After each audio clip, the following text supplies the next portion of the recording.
नमस्कार शेतकरी मित्रांनो, मी ऍक्टिव्ह फार्मर आणि माझ्या शेतीविषयक चॅनल मध्ये मी आपलं स्वागत करतो। शेतकरी मित्रांनो, सध्या कांदा लागवड सुरू झालेली आहे। कांदा लागवडीमध्ये आपल्याला अधिक चांगलं गुणवत्तापूर्ण उत्पादन घ्यायचं असेल, चांगली सरासरी घ्यायची असेल तर मात्र आपल्याला कांदा लागवड करताना काळजी घेणं गरजेचे आहे। तत्पूर्वी तुम्हाला मी माझ्या चॅनलच्या माध्यमातून रोपवाटिकेची काळजी कशी घ्यावी, जेणेकरून आपल्याला जास्तीत जास्त रोप त्यामधून मिळेल आणि आपलं जास्तीत जास्त क्षेत्र लागवड होईल।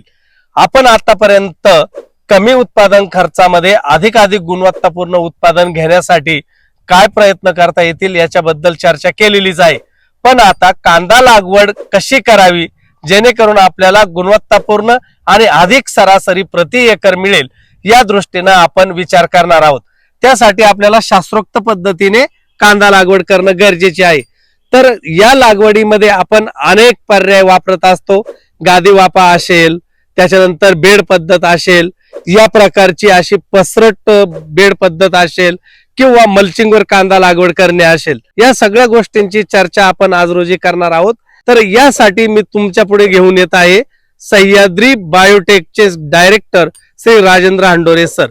ते आपल्याला शास्त्रोक्त पद्धतीने कांदा लागवड कशी करावी, कांदा लागवडीमध्ये कोणकोणती काळजी घ्यावी जेणेकरून आपल्याला कांदा लागवड ही फायदेशीर ठरेल। चला आपण त्याबद्दल चर्चा करूया।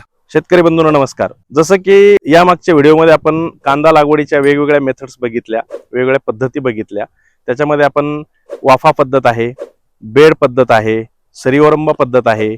आपण मागच्या काही व्हिडिओमध्ये मल्चिंगचे कांदे किंवा मल्चिंगवरची लागवड त्याच्याविषयी आपण माहिती घेतली। आणि आजचा जो व्हिडिओ आहे यामध्ये आपण ट्रॅक्टरच्या स्वयंचलित यंत्राने जी लागवड केली जाते त्या लागवड पद्धतीची माहिती करून घेणार आहोत। शेतकरी बंधूंनो, ट्रॅक्टरने स्वयंचलित यंत्राद्वारे जी लागवड केली जाते ती साधारण 5 ते 6 फुटाचा त्याचा बेड हा ऑटोमॅटिक त्याच्यामध्ये तयार होत राहतो। त्याच्यामध्ये हा 6 फुटाचा बेड तयार झाला आहे आणि हा 6 फुटाचा बेड तयार होताना त्याच्यामध्ये आपण 2 लॅटरल यामध्ये पुढे पसरवणार आहोत। साधारण हे 10 ते 12 दिवसाची आज कांदा लागवड आहे। तुम्ही यात बघू शकता की एकसारखी लागवड ही झालेली आहे। यामध्ये प्रत्येक कांदा ते कांदा अंतर आणि 2 ओळींमधलं अंतर हे सेम ठेवलेलं आहे। याच्यामध्ये कांदा ते कांदा 4 इंच आणि 2 ओळींमधलं अंतर सुद्धा 4 इंचाचं आपण इथे ठेवलेलं आहे।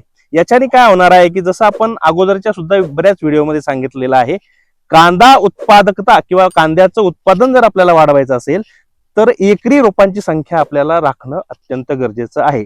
आणि विशिष्ट अंतर ठेवल्यामुळेच आपल्याला एकरी रोपांची संख्या ही राखता येणार आहे। आता या पद्धतीमध्ये आपण साधारण 2,94,000 ते 3,00,000 रोप प्रति एकरी ही आता यामध्ये बसलेली आहेत। आता तसा जर विचार केला तर पूर्ण एकरामध्ये 43,560 स्क्वेअर फूट मध्ये जवळपास 3,40,000 ते 45,000 रोप बसतात। पण 2 बेड मधील हे जे अंतर आहे 1 ते 1.25 फुटाचं अंतर आहे, जे आपल्याला पुढच्या गोष्टींसाठी ठेवणं गरजेचं आहे। त्यामुळे वरच्या रोपांची संख्या ही कमी झालेली आहे। त्याच्यामुळे साधारण 2,95,000 रोप या प्लॉटमध्ये प्रति एकरी आपण इथं बसू शकतो।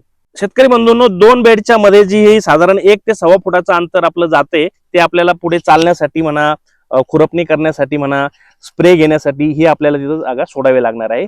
शेतकरी मित्रांनो, ही तर झाली लागवड। पण लागवडीच्या अगोदर मी तुम्हाला आठवत असेल की पहिल्या व्हिडिओमध्ये सांगितलं होतं की रोपांची किंवा काडीची निवड करणं किती गरजेचं आहे।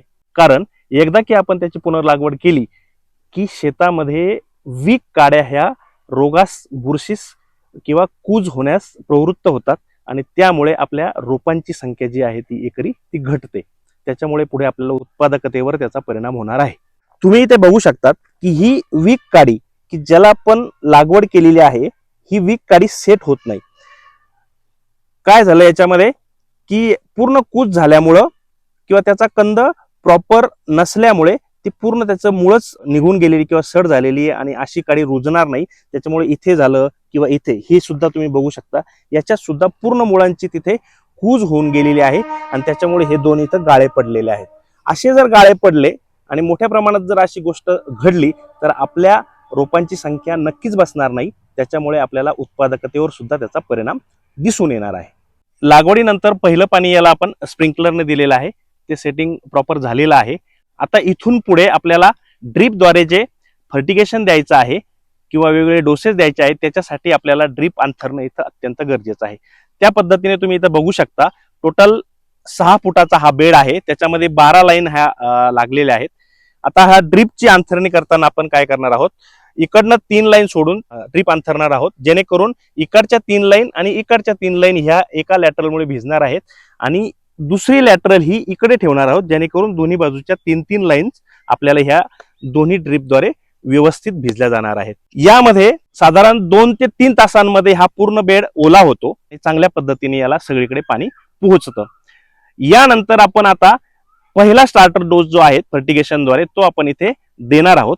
त्यासाठी आपण स्टार्टर ग्रेड उदाहरणार्थ 19-19-19 किंवा 11-44-11 NPKच्या या ग्रेड्स आहेत. यापैकी कोणतीही एक ग्रेड आपण इथं देऊ शकतो आणि त्याचबरोबर चांगल्या मुळांच्या वाढीसाठी किंवा मुळांच्या पसरण्यासाठी आपण सह्याद्री बायोटेकचं ZX100 हे जेल देणार आहोत, ज्याने आपल्या मुळांच्या सानिध्यामध्ये मोठ्या प्रमाणात सेंद्रिय कर्ब तसेच सिलिकॉन आणि वेगवेगळे सूक्ष्म अन्नद्रव्य आपल्याला इथं मिळणार आहेत, ज्यामुळे पूर्ण प्लॉट हा आपल्याला हिरवागार होणार असून मुळांची वाढ देखील अत्यंत चांगली मिळणार आहे. शेतकरी मित्रांनो, अशाच माहितीपूर्ण आणि शास्त्रोक्त माहितीसाठी आम्हाला फॉलो करा, सबस्क्राईब करा आणि आमच्या संपर्कात राहा. धन्यवाद.